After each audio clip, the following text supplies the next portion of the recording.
Então vamos estar falando sobre escatologia, uma série de estudos, aqui todas as quartas-feiras, às 19 horas, e o objetivo é o quê? Nos deixar a par, cientes, né, e vamos dizer, examinando as escrituras, do que está acontecendo em tempo real, do que está por vir, da expectativa das coisas, nos deixar preparados, porque é importante salientar que Jesus e também o Antigo Testamento, Deus ele sempre advertiu, motivou, incentivou que seus filhos procurassem estar, vamos dizer assim, cientes das coisas do tempo, do fim, do que vai acontecer. Então existe uma urgência de estudar sobre escatologia, mas vamos entender o que é escatologia. Escatologia, para quem não sabe, esse termo ele deriva de duas palavras gregas, scato e logia. Scato significa último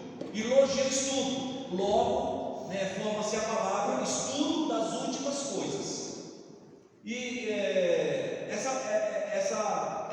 doutrina tem a finalidade, principalmente para nós cristãos, na teologia, de fazer com que os cristãos despertem, porque Jesus, em suas mensagens e pregação, sempre deixou muito claro que nós temos que estar vigilantes, sóbrios e apercebidos e sabendo discernir os sinais dos tempos. E os sinais dos tempos, nesses últimos dias da história da igreja, da história da humanidade, estão patentes diante dos nossos olhos. E nós temos que saber discernir. Nós não podemos ser cristãos simples demais. Temos que ter conhecimento das escrituras sagradas, porque é um tempo de apostasia, é um tempo de engano, é um tempo de quê? De falsas doutrinas, de falsos cristos, de falsas teologias. E o cristão tem que ter profundidade, tem que ter maturidade, tem que ter conhecimento para não ser levado cativo, para não ser levado por todo o vento de doutrina, como diz o apóstolo Paulo. Lá no livro de Oséias diz que o povo de Deus se perde por falta de conhecimento. O que eu quero dizer para você? Eu quero, e o meu propósito é despertar a igreja e preparar a igreja para a volta de Jesus. Vocês estão entendendo isso? Preste atenção o que Deus colocou no meu coração: preparar a igreja para a volta de Jesus. Porque se nós não tivermos alicerçados na palavra, com a vida no altar, com nossas vestes brancas, você pode estar 1000 anos dentro da igreja, você pode ser louvor, pode ser pastor, pode ser o que você for. Corre o risco de você ficar, se a sua vida não estiver alinhada em princípios fundamentais da fé cristã, com a doutrina pura, santa, imaculada das escrituras sagradas, com o ensino de Jesus. Se você não permanece nesse ensino, você pode ser religioso, pode ser de qualquer igreja, você pode fazer o que você quiser fazer. Então você pode ter certeza que você não vai subir. E nós não estamos aqui com o propósito de ficar dando muito ponta de faca. Nosso objetivo é o quê? É que a gente esteja num processo de santificação, de preparação, de aprendizado, de crescimento espiritual, para a gente estar com Cristo, morar com o Senhor. Lá no livro de Apocalipse, eu mandei até no grupo da igreja, no capítulo 22, versículo 12, a gente viu que Jesus está falando para a igreja: eis que cedo venho. Então, se ele vem cedo, e se nós já estamos na última hora, nós temos que estar preparados, temos que nos preparar muito mais ainda. Ele conta várias parábolas que ele, como Senhor, e dando exemplo, que se ausentou do país e deu responsabilidade aos seus servos, disse ao porteiro: olha, fique atento, porque não sabe a que horas virá o vosso Senhor, para que você não seja pego de surpresa. Então o porteiro tem que estar atento. Está em uma de suas parábolas. Você vê que Jesus fala: estejam vigilantes, sóbrios. Ele dá talentos, dá dons, capacidade, e se ausenta, mas um dia ele voltará para prestar contas. Então a igreja tem que ter esse temor no coração, o desejo de conhecer. Então existe uma urgência de a gente estudar sobre esse tema de escatologia, que é o estudo das últimas coisas. Eu quero que você também abra a sua Bíblia, quero mostrar para você como Deus está sempre incentivando a estudar Isaías 45, versículo 10 e 11. Isaías 45, versículo 10 e 11.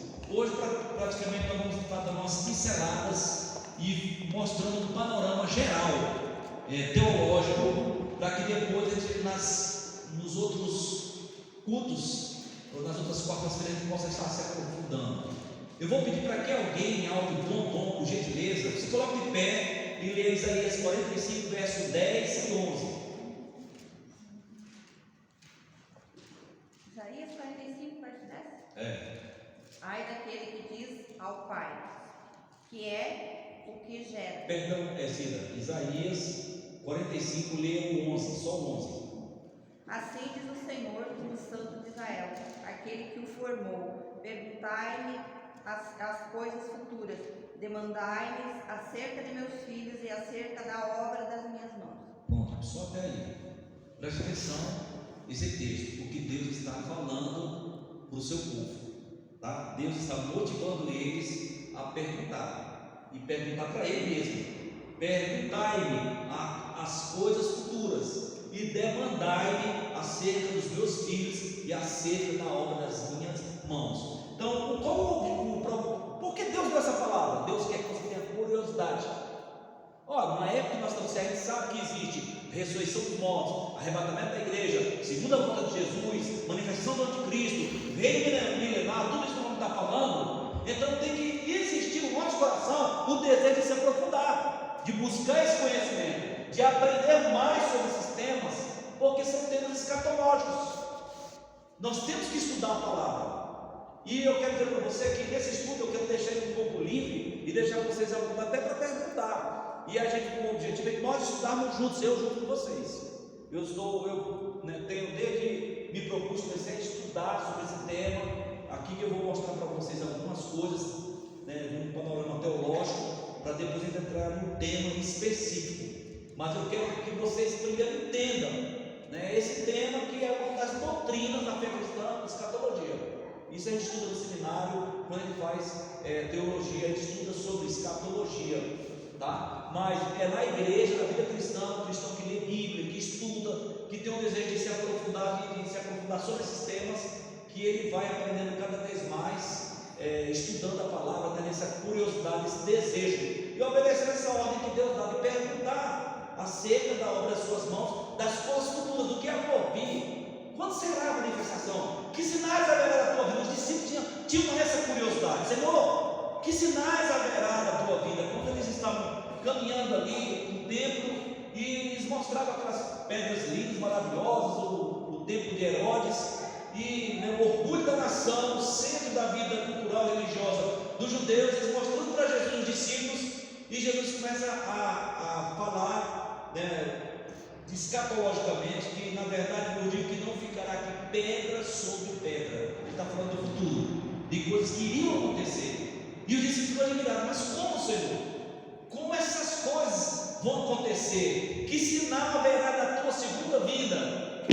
E aí Jesus começa a explicar para eles, a ministrar acerca desse tema. É interessante que, segundo os teólogos, os evangelhos, eles não só se propõem a ser o ensino de Jesus dos apóstolos, um livro biográfico que conta a história e a vida de Jesus, mas o ensino de Jesus, o ensino apostólico, eles se propõem a ser escatológico, ou seja, uma profecia do que está por vir. E é tanto que o Novo Testamento termina com o livro Apocalipse, que é o livro de Revelações, que também é um livro escatológico. Mas a escatologia sempre esteve muito presente no Antigo Testamento e na cultura dos judeus. E isso faz parte, por quê? Porque eles almejavam o reino do Messias, a vida do Messias, e o cumprimento dessas profecias, a restauração de Israel e a libertação do povo escolhido. Então, amados, a gente vai estar falando e abordando esses temas, estudando escatologia, porque é uma ordenança e uma orientação bíblica, como a gente viu. Lá em Isaías 46, 10, agora Isaías 46, 10, eu vou pedir para que outra pessoa leia para mim, por favor, Isaías 46, 10. Veja o que diz aí. Alguém pode ler aí para mim, por favor? Isaías 46, 10. Desde o princípio anuncio o que há de acontecer, e desde a antiguidade revelo as coisas que ainda não se sucederam. Eu digo: o meu conselho permanecerá em pé e farei toda a minha vontade. Você sabia que desde o início que Deus criou os céus e a terra, Deus vem anunciando o fim? Deus sempre está anunciando com antecedência. Nada Deus tem feito oculto, principalmente para os seus filhos, os justos, os santos, para aqueles que confiam nele. É tanto que quando Deus chamou Abraão e Deus ia destruir Sodoma e Gomorra, os anjos passaram ali e os anjos falaram assim: olha, de maneira alguma o Senhor vai ocultar a Abraão o que ele há de fazer, o juízo que ele há de derramar sobre Sodoma e Gomorra. Ocultarei eu isso a Abraão, visto que ele será pai de uma grande nação? De forma alguma. Tem um outro texto que diz que Deus não fará nada na terra sem se revelar aos seus profetas. Quem são os profetas de Deus? Levanta a mão aí. Quem são os profetas? Deus não fará nada na terra sem se revelar aos seus profetas, porque nós somos escolhidos, eleitos. Nada será novo nem surpreendente quando essas coisas estiverem acontecendo ou quando acontecerem. Nós já estaremos aguardando na expectativa, já estaremos aqui almejando, esses dias, o cumprimento dessas profecias, aguardando. Por quê? Porque a gente aprendeu, estudou, se aprofundou, a gente esteve nutrindo, alimentando o nosso espírito com essas promessas, aguardando a bem-aventurada manifestação do Senhor em glória e declarando: Maranata, ora vem, Senhor Jesus, desejando isso para sair desse corpo de humilhação, para sair desse tempo de sofrimento, aguardando um novo céu, nova terra, uma melhor ressurreição, um corpo glorificado, uma vida que não tem fim, onde tudo será maravilhoso, onde tudo será muito melhor do que é nesses dias que nós estamos vivendo aqui na terra. Então essa expectativa foi por essas promessas que nós nos convertemos e abraçamos a fé em Jesus, porque Ele ensinou e Ele ministrou essas promessas a todos nós. Então, amados, eu quero falar um pouco aqui para vocês, mostrando nesse texto de Isaías, que Deus sempre vem anunciando desde o início, desde a antiguidade, das coisas que ainda não haviam acontecido. E aí Ele fala: o meu conselho será firme, farei toda a minha vontade. O que eu quero dizer? Por mais que o mundo esteja um caos, por mais que a gente observe e ele fica preocupado. Eu estava vendo uma reportagem, já um vírus muito mais agressivo do que o Covid, que já está, já atingiu mais de 10, não sei, acho mais de 100 mil pessoas na Índia, e esse vírus diz que ele é muito mais, contamina muito mais rápido que o Covid, e as autoridades estão preocupadas. 2 cientistas aí, um britânico e outro de outro país, estavam comentando sobre isso, e é uma variação. Então a gente começa a ficar ouvindo essas notícias, dentro das notícias de interesses de potências nucleares, de uma terceira guerra mundial. Só se fala nisso. O Papa falou de uma terceira guerra mundial, o presidente americano falou de uma terceira guerra mundial, que já está em curso. O Papa falou: eu não sabia que eu seria o Papa da terceira guerra mundial. Ele dá essa declaração. Biden já falou isso, o presidente dos Estados Unidos. O Putin não cessa de fazer ameaça contra a OTAN e contra o Ocidente. E ele vê os blocos se organizando, as alianças sendo feitas, e investimento militar, uma correria nessa área das nações por investimento militar. Eu estava vendo que um órgão das Nações Unidas disse que todo dia já foi investido em armamento militar nessa guerra da Ucrânia. Os cálculos que eles tinham para resolver o problema de fome na África, no mundo de um modo geral, já daria para resolver o problema da fome 2 vezes.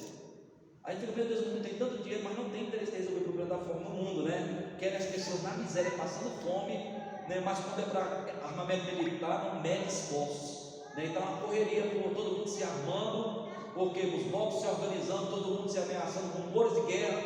É o final dos tempos e a expectativa das coisas. Aí você vê a situação da inflação, falta comida no país, no primeiro mundo, você fica assustado.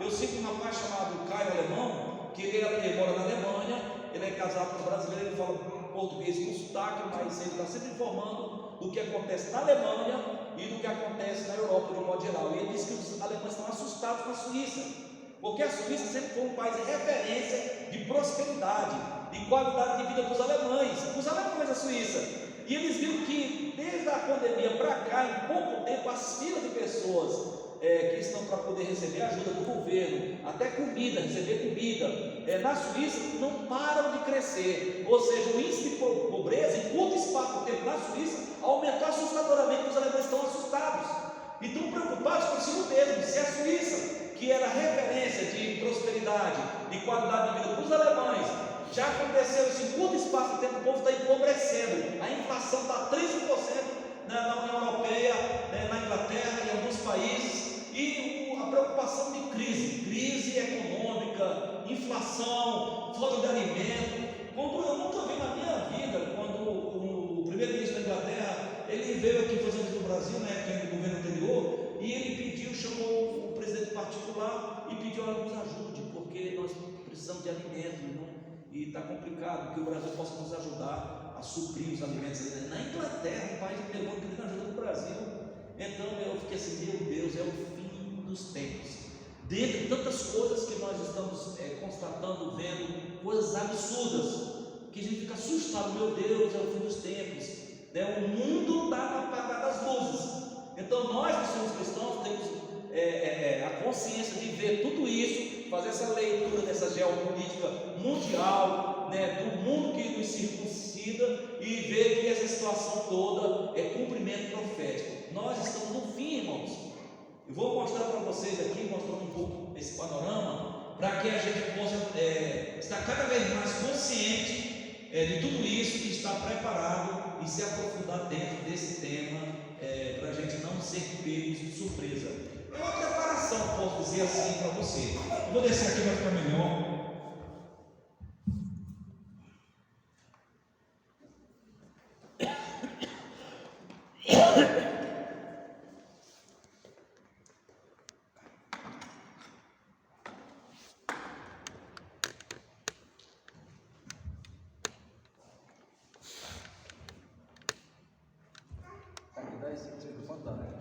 Por exemplo, eu tenho aqui um mapa astrológico, e tem aqui também um cronograma aqui, vamos dizer assim, uma explanação, um panorama da história, tá? Quando a Bíblia diz assim que o Altíssimo habita na eternidade, de eternidade a eternidade, Ele é Deus. Ele habita na eternidade. Vamos entender isso. O que é que os Salmos estão falando sobre isso? Eu tenho aqui esse mapa escatológico. Eu vou, talvez não agora, mas na próxima, ver se a gente consegue puxar isso da internet, Matheus. Isso aqui tem na internet. Isso aqui é um mapa escatológico, tá? Para você entender um pouco, tá? Desde o início. Mas está aqui, ó, desde o princípio. Eternidade passada. Tá? Muito antes do mundo vinha a existir, antes de Deus criar. Eternidade passada, período antes da fundação do mundo. Salmo 90, versículo 2. Leia, por favor, aí. Salmo 90, versículo 2. Eternidade passada. O mundo não existia. Tá? Salmo 90, versículo 2. Rapidamente, pode ler. Antes que os montes nascessem, e que tu formastes a terra e o mundo, mesmo de eternidade a eternidade, tu és Deus. Amém? Tá, então é a eternidade passada, tá? Olhe para cá. Eternidade futura. Tá? Eternidade futura, podemos ver ali lá em 1 Coríntios 15, 24, 21, mas não vamos ler esse texto para a gente ganhar tempo. Eternidade futura, tá? Deus é tudo em todos. Entre a eternidade futura e a eternidade passada tem a história. Está aqui a história. Certo? Eu quero que você preste atenção. Antes que existisse o mundo, tem a eternidade passada. E aqui é a eternidade futura. E entre a eternidade passada e a eternidade futura tem aqui a história. A história da humanidade. As dispensações. Desde o início, como Deus criou. Deus habita na eternidade. De eternidade a eternidade, como diz o Salmo, Ele é Deus. Amém? Deus não sofre a ação do tempo. A ação do tempo, quem sofre somos nós. Deus é imutável e o tempo não faz diferença para Deus. Então temos aqui a história da humanidade. Aí falamos aqui sobre as dispensações. Quando Deus começa, a primeira dispensação é a inocência, é a criação, obedecer a Deus, desobediência, maldição e morte. Primeira dispensação é a inocência. Depois vem a segunda dispensação, consciência, é a queda fazer o bem, sacrifício de sangue, impiedade, dilúvio, julgamento divino da parte de Deus.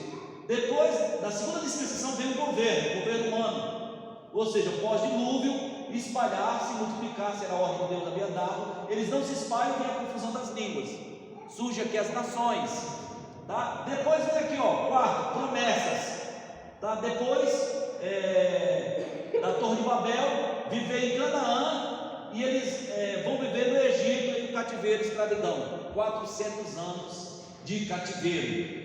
Deus tinha feito uma promessa. Você pode olhar que tudo que o homem faz diferente do que Deus planeja, ele sofre uma consequência. Escravidão, cativeiro de 400 anos na terra do Egito. Então é a dispensação das promessas, né? Tempo aqui dos patriarcas. Temos aqui a dispensação da lei, o êxodo. Depois que eles saem, obedeceram a lei, mas aí eles quebraram a lei, e aí o povo foi disperso, e aí veio a diáspora judaica. O povo foi espalhado porque quebraram a aliança com Deus.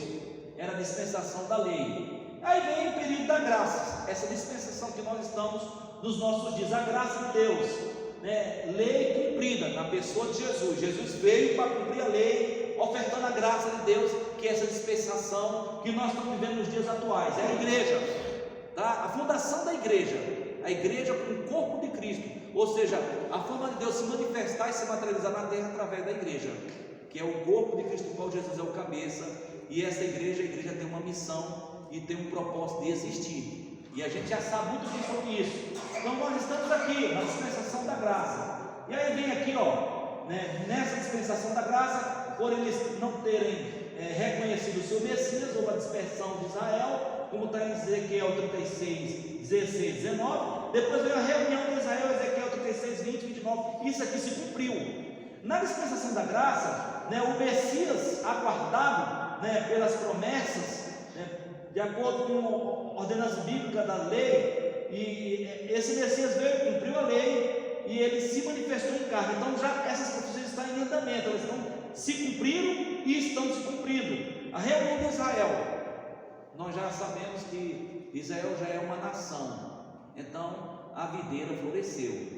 Sabemos que houve uma reunião de Israel em seu território para cumprimento profético, do texto sagrado. Sabemos que Israel é declarado nação. Sabemos que agora em 1980 foi declarado Jerusalém a capital eterna de Israel. Por quê? Isso é importante para o judeu, declarar Jerusalém como capital eterna dos judeus. Porque, irmãos, isso é um cumprimento também profético. De onde Jesus vai governar o mundo no milênio? De Jerusalém. Jerusalém é a capital onde Jesus vai governar. Ele descerá lá. Os textos de Zacarias, que são escatológicos, falam que os pés de Jesus, quando ele voltar, vai estar sobre o Monte das Oliveiras, e esse monte vai se fender para o norte e para o sul, vai correr um rio de águas cristalinas. Então, cumprimento profético. E aí depois, aí vem a fé em Jesus, no período dessa dispensação da graça, manter a doutrina pura, de acordo com Apocalipse 12, Romanos 8, de 1 a 4, e aqui tem a doutrina deixados para seguir a falsa doutrina também, aqueles que se recusam a ouvir o Evangelho da salvação, a crer nesse Evangelho, estão suscetíveis à mentira e ao engano. É impressionante, eu já conheci muitas pessoas que resistem ao Evangelho, mas creem em cada bobagem, que eu fico surpreso. Pessoas inteligentes, creem em cada absurdo, que meu Deus, uma pessoa dessa. É por isso que a Bíblia fala que Deus permite a operação do erro, o espírito de engano, porque resistiram ao amor da verdade. Então resistam ao amor da verdade para serem salvos, que é Cristo, que é o Evangelho, e creem na mentira, no engano. Então são deixados para seguir a falsa doutrina, de acordo com 2 Tessalonicenses capítulo 2, versículo 2. Então isso aqui está em andamento. Temos aqui o arrebatamento da igreja, que ainda falta se cumprir, a segunda vinda de Jesus falta se cumprir, e o reino milenar, com aqui uma sétima dispensação, de acordo com Isaías 65, 25. Abra sua Bíblia em Isaías 65, versículo 25, por favor. Isso é a doutrina básica do cristianismo, e é importante você saber essas coisas. E o propósito aqui não é trazer nada novo para você, mas é despertar uma curiosidade em você, para que você possa investigar na internet, estudar, vir com perguntas nas próximas reuniões que nós vamos ter na quarta-feira, tá bom? Então aqui são as dispensações, são 7 dispensações, e aqui estamos terá essa 7ª aí, o reino milenar, Isaías 65, verso 25. Alguém lia para mim, por favor?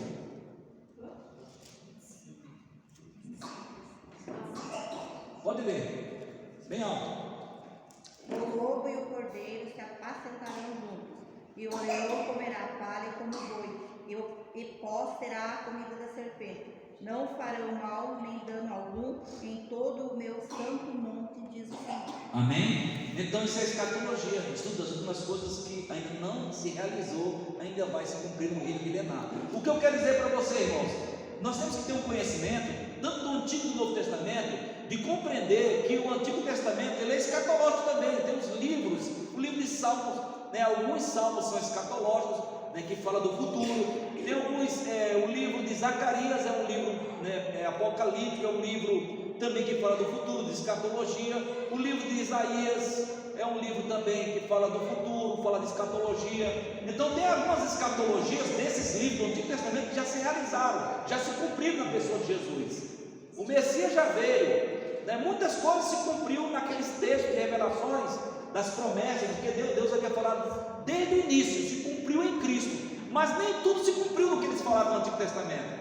Aí vem o que? Vem os livros biográficos dos evangelhos, que não só são livros biográficos falando da vida de Jesus, mas que são escatológicos, que se propõem ser livros cristãos que apontam para quê?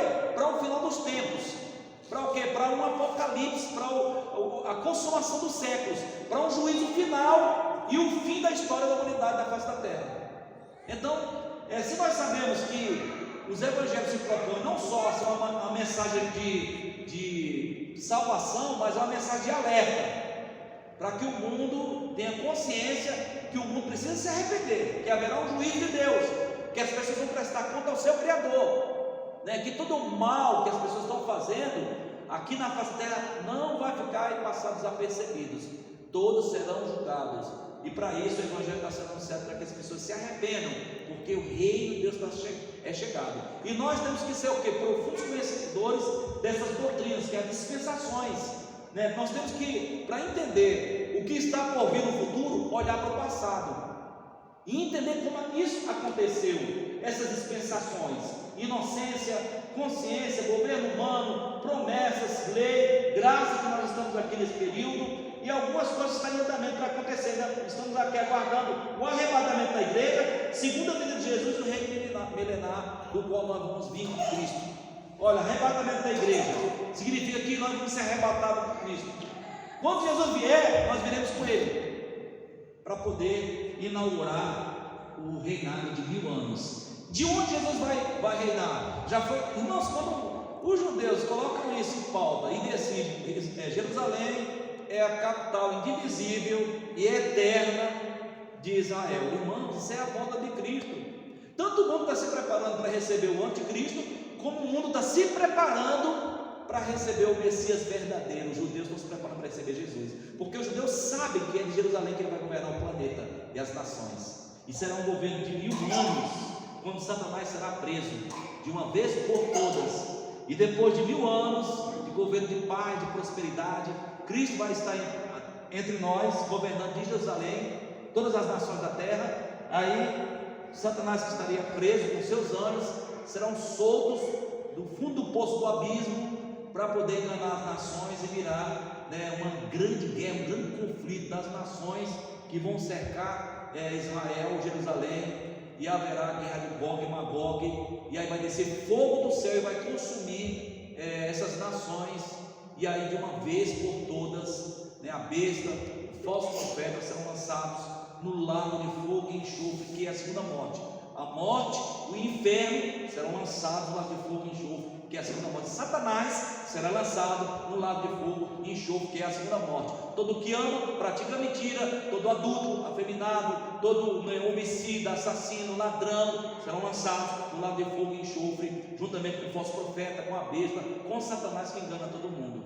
Então nós temos que conhecer tudo isso e saber disso. Então isso aqui é um panorama da história, mas a gente vem para cá, ó. Como eu estava falando para você entender um pouco aqui. Como esse quadro é um quadro escatológico para nós que somos cristãos, ele começa explicando aqui, ó, falando aqui, desde o início, Provérbios capítulo 8, versículo 22 e 23, sobre a sabedoria, que no início, muito antes do mundo existir, com sabedoria, a sabedoria já estava com Deus, e a sabedoria foi que, através dela, que Deus trouxe a existência de tudo que existe. Por isso que a Bíblia fala que o princípio da sabedoria é o temor a Deus, tá? Então foi com a sabedoria que Deus criou os céus, a terra, o mar e tudo que existe.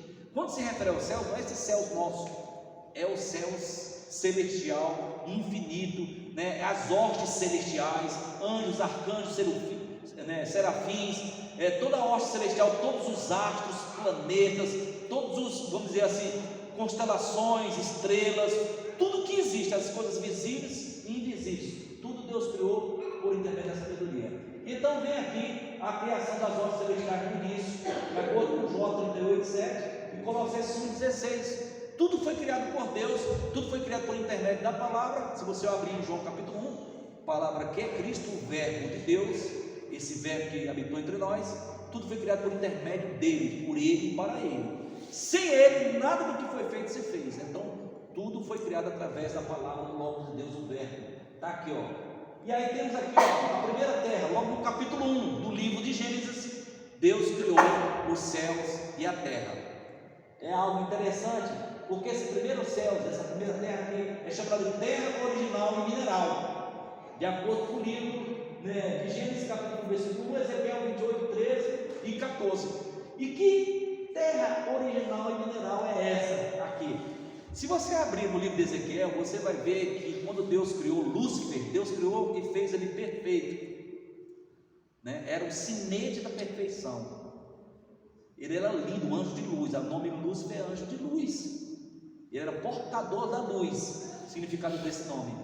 E o texto diz que ele se cobria de todas as pedras preciosas.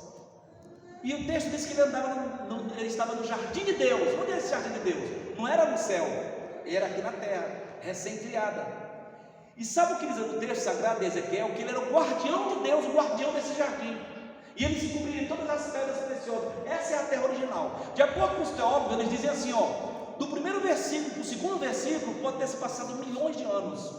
Mas essa primeira terra original, onde Lúcifer estava, ele era o guardião, ele estava no jardim de Deus. Você abre em Ezequiel, diz exatamente isso, se cobrir com essas pedras. Aí fala todo mundo de topázio, esmeralda, todo tipo de pedra, diamante, jaspe, safira.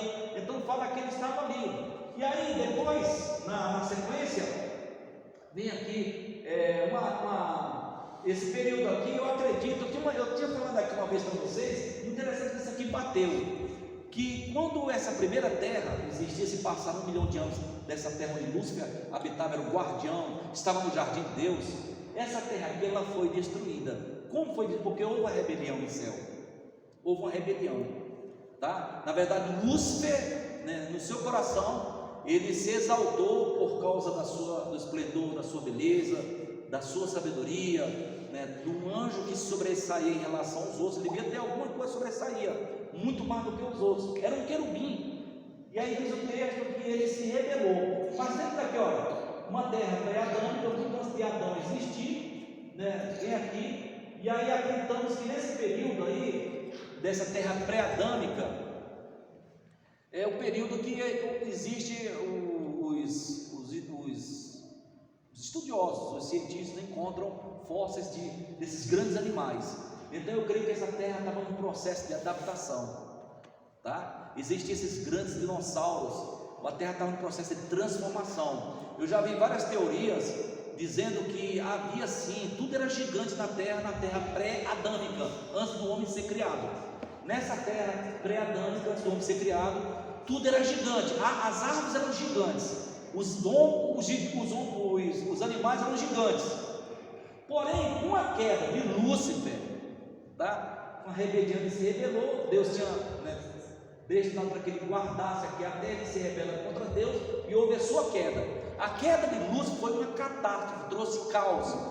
Aí você vê no versículo 2 do livro de Gênesis, que diz assim, que no início assim, no princípio criou Deus os céus e a terra. Aí no versículo 2, e a terra sem forma e vazia, ou seja, a terra virou um caos com a queda de Lúcifer. E a possibilidade para que esses dinossauros tenham desaparecido da face da terra, só ficou os fósseis, é que caiu um meteoro gigantesco, como se fossem bilhões de bombas atômicas, que levantou os que não morreram da queda, morreram desse meteoro, né?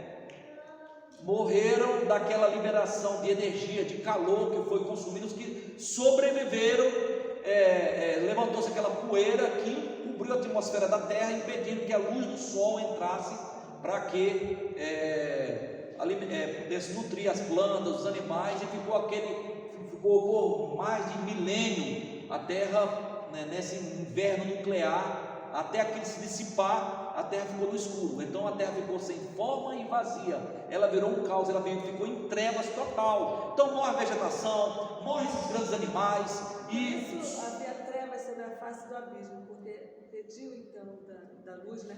Impediu a entrada de luz. E o impedimento da entrada de luz fez com que esses animais desaparecessem, esses grandes animais. E então, por isso que a Bíblia, ela não contradiz. Há espaço aqui para a existência dos dinossauros. Está aqui nesse texto aqui, tá? E a queda de Lúcifer parece que bate, tá? Eu tinha essa teoria, que a queda de Lúcifer foi o que trouxe a extinção dos dinossauros, quando ele caiu na terra. Você vai encontrar textos falando exatamente disso. O que Cristo falou quando os 70 voltam no capítulo 19, no capítulo 10, verso 19 e 20 do Evangelho de Lucas, quando eles voltam com alegria: Senhor, Senhor, até em teu nome os espíritos nos submetem. Jesus fala logo assim, olha, o texto do que ele viu. Jesus estava lá, né? Eu vi Satanás cair do céu como um raio, como um relâmpago. Se caiu do céu como um relâmpago, onde é que ele caiu? Caiu na terra. Aí você vai para o Apocalipse capítulo 16, acho que versículo 12, que diz assim, que houve guerra no céu. Miguel e seus anjos batalhavam contra o dragão e seus anjos, pelo que o dragão e seus anjos não puderam prevalecer contra eles, e ele foi lançado fora, né? E ele foi lançado na terra. E há um lamento sobre a terra, dizendo assim: ai da terra e dos moradores da terra, porque o diabo desceu a voz com grande ira, sabendo que pouco tempo lhe resta. Então o diabo caiu na terra, e foi uma explosão que destruiu toda forma de vida, e pouca coisa sobreviveu. Então você vê na sequência, sabe, versículo 3, quando Deus começa a criar, dizendo: haja luz. Primeira palavra que Deus fala, isso é a restauração de uma terra que estava em caos, de uma terra completamente em trevas e vazia. Então Deus libera a sua palavra: haja luz. E que luz é essa, irmão? Uma luz cósmica vinda do próprio Deus, porque não existia sol. Deus vai criar o sol já no quarto dia. Então não havia sol ainda. Ele vai criar o sol, as estrelas, o luminar maior para governar o dia, o menor para governar a noite, e as estrelas, tá? Mas ele já declara isso: haja luz. E ele começa a restaurar aquilo que ele tinha feito no início, e que por causa de Lúcifer, né, virou esse caos, virou essa terra sem forma e vazia. Ele começa a restaurar todas as coisas. E é uma coisa tão interessante que Lúcifer está por aí fazendo o que não presta, ou desocupado, que ele foi o causador de quê? Depois que a terra é restaurada, que Deus cria o homem, ele foi o causador da queda do homem. Onde é que ele estava? No jardim. Entrou numa serpente, o capeta. O bicho entrou numa serpente, estava no jardim, porque ele está ali. Ele caiu e ficou ali para perturbar, né? Quando ele cai, ele entra na serpente, ele é responsável pela queda do homem e a desarmonia daquilo que Deus criou com tanto amor, a sua imagem e semelhança. E ele vai, como ele não consegue ir contra Deus, o diabo não briga com Deus, porque ele não consegue ir contra Deus, tá? Ninguém pode brigar contra Deus, e ninguém pode, nem ser, nem espiritual. O diabo não tem nem imagina. Então ele vai o quê? Ele é uma criatura, ele vai atingir a outra criatura, que somos nós, fomos criados por Deus, para entristecer a Deus, o Criador. Então você vê o diabo ali na serpente. Aí aqui, você vê aqui, a terra foi restaurada, né? Logo após Deus estabelecer aqui a atmosfera, o firmamento, e aqui nós vemos aqui a expressão de Deus, viu Deus que era muito bom. Essa expressão só é dita aqui quando ele começa a restaurar as coisas, não é dita logo no início, tá? Nem quando acontece esse caos, só é dito a partir do momento que ele começa a restaurar, quando ele libera luz, quando ele ordena para que apareça a porção seca, né? quando ele determina limite aos mares, quando ele cria o sol, a lua, as estrelas, e quando ele cria o homem, que ele viu Deus que era muito bom. O homem foi, se tudo foi bom, o homem que ele criou a sua imagem e semelhança era muito bom. E aqui segue a história, a história para você entender, vem aqui a questão do Éden, a terra adâmica, a criação do homem, e aí depois, como eu falei ali, dentro dessas dispensações, vem aqui a questão do dilúvio, porque o homem, infelizmente, ele desobedece a Deus, o homem se corrompeu, a raça humana, na história a gente já conhece. Aí vem aqui, depois do dilúvio universal, vem aqui um novo recomeço. Eu acredito que antes do dilúvio, com certeza, de acordo com o que diz os geólogos, a Terra era um bloco de terra, a Pangeia, um bloco de terra. Quando surgem os continentes, que eu creio que surgem os continentes com o dilúvio. Como? Diz que romperam as fontes dos grandes abismos. De acordo com os cientistas, dizem que existe mais água no subsolo da Terra que nos mares. E quando romperam as fontes dos grandes abismos, para se romper as fontes dos grandes abismos, o que é preciso acontecer, irmãos? Terremotos, a Terra se abrir. Terremotos, abalos sísmicos, que faz com que surjam os continentes. Mas nesses abalos sísmicos profundos é liberada muita água e jorra água para o céu, quando Deus ordena para acontecer o dilúvio. E chuva, 40 dias, 40 noites, inunda toda a superfície da terra, inunda completamente nas mais altas montanhas da terra. Mas a terra se fedeu. Quando ela se enxugar, os continentes começam a se afastar, a Pangeia deixa de existir, começa a se separar, vai surgir os continentes aí nesse período. Isso é uma observação minha, eu acredito que foi assim. Os cientistas dizem que foi milhões de anos, mas a gente vê que tudo aqui, desde a queda de Lúcifer, essa questão do surgimento dos continentes, a terra como bloco de terra, tudo que vai acontecendo, vai trazendo uma transformação. Você sabia que o pecado do homem escravizou a terra? O que Deus falou quando Ele libera para Adão a maldição? Maldita é a terra por tua causa. O que Paulo fala? Que a terra anseia com gemido inexprimível. A terra anseia a libertação e a manifestação dos filhos de Deus. Porque quando acontecer a libertação dos filhos de Deus, quando eles forem transformados, a terra será liberta do cativeiro. A terra foi levada ao cativeiro por causa do pecado do homem, a desobediência. A terra sofreu as consequências. E é tanto que você vê texto no Antigo Testamento que a terra cambaleia como ébrio.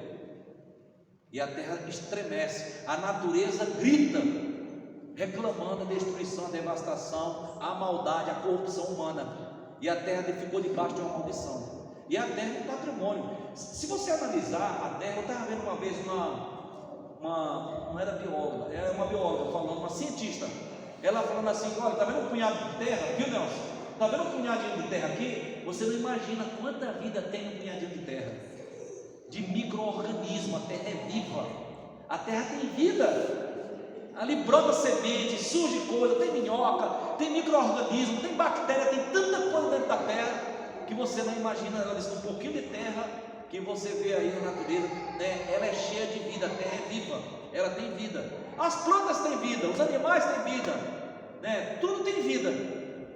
Então Deus criou, e tudo que Deus cria, se Ele é a fonte da vida, da existência, Ele dá vida a tudo. E aí você vê aqui nesse panorama aqui, irmãos, o desenrolar da nossa história. Vem aqui a maldade do homem. O homem, depois do dilúvio, se orgulhou, não quis submeter a ordem que Deus havia dado de se espalhar, de povoar a terra. Vem aqui a Torre de Babel.